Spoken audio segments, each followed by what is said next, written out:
There's a movie here in China called The Wolf Warrior 2, and it came out just a couple of weeks ago, and already it's broken all Chinese box office records, and it said like almost 5 billion RMB so far, which is enormous. And it's got some English actors in it.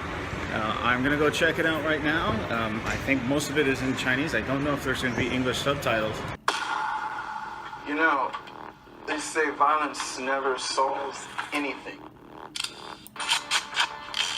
咱十枚七九是手来，都武装一个加长牌了吗？你他妈怎么救我们啊？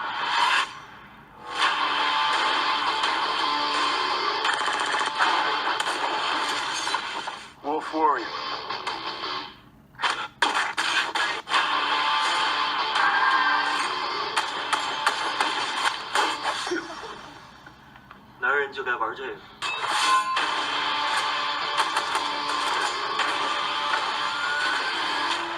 这种仗，战场会怎么打？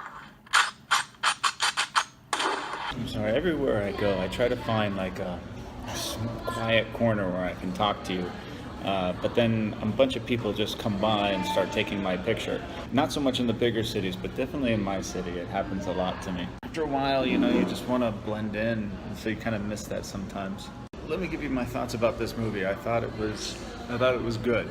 It was really good. This is the highest grossing movie in Chinese history, and it's an action movie.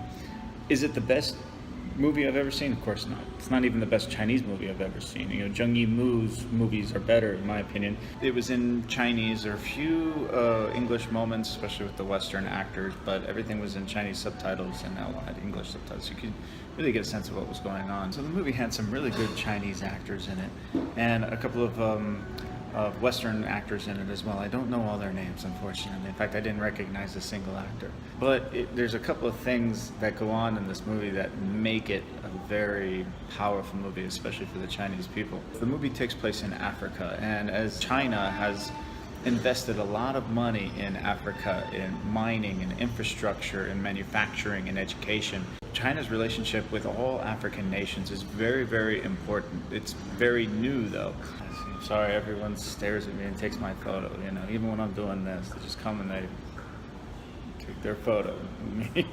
Now, this movie depicts African nations and African people in a very friendly way. As they're in a war-torn country in Africa, and the local Chinese are running around trying to get to the Chinese embassy, the Chinese consulate, and as the African, you know, warlords are chasing them and trying to kill them, they are stopped by the Chinese military and the Chinese diplomats. You know, they come out and say, "Stop! We are Chinese. We are your friends." There's a moment where they go to a Chinese factory, and many of the Chinese people who are workers in the factory or in managers or security have African wives, and they kept on saying, "Okay, we're going to evacuate all the Chinese people, but the Africans have to stay." And they're like, "No, we're not leaving our wives, we're not leaving our families, we're not leaving our friends." And that's really important. The Chinese people are getting mowed down by the warlords in the city. You see the Chinese naval people, you know, weeping in the control room. And there's a lot of stock footage from the Navy and the military of their firepower, and similar to what we get in America. I mean, every American movie has the American flag flying around, and you feel proud to be American, right? The movie has that, and it's made the Chinese people feel very nationalistic and very patriotic, which is good. I think it's a great thing. The ending scene is the most powerful scene.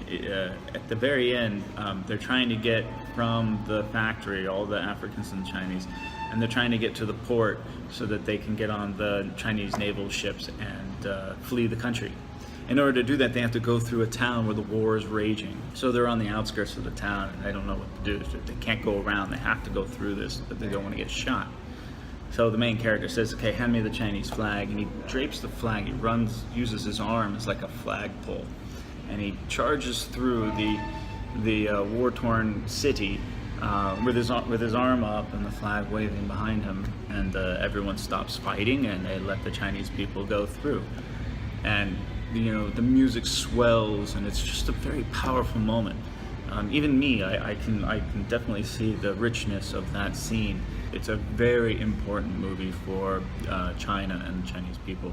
So I understand why it's so popular here. There were people around me crying during this scene. And I hope this movie comes to America, and I hope people go see it, because it's really a good movie, good action movie, but definitely a landmark in Chinese cinema.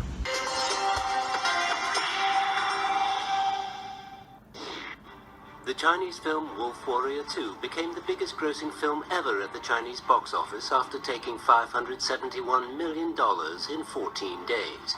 Why has this film achieved such great success? Many Chinese moviegoers say they were touched by Wolf Warrior 2's patriotic plot, yet the BBC calls the film a nationalist action film. Does the West have a bias against Chinese patriotism?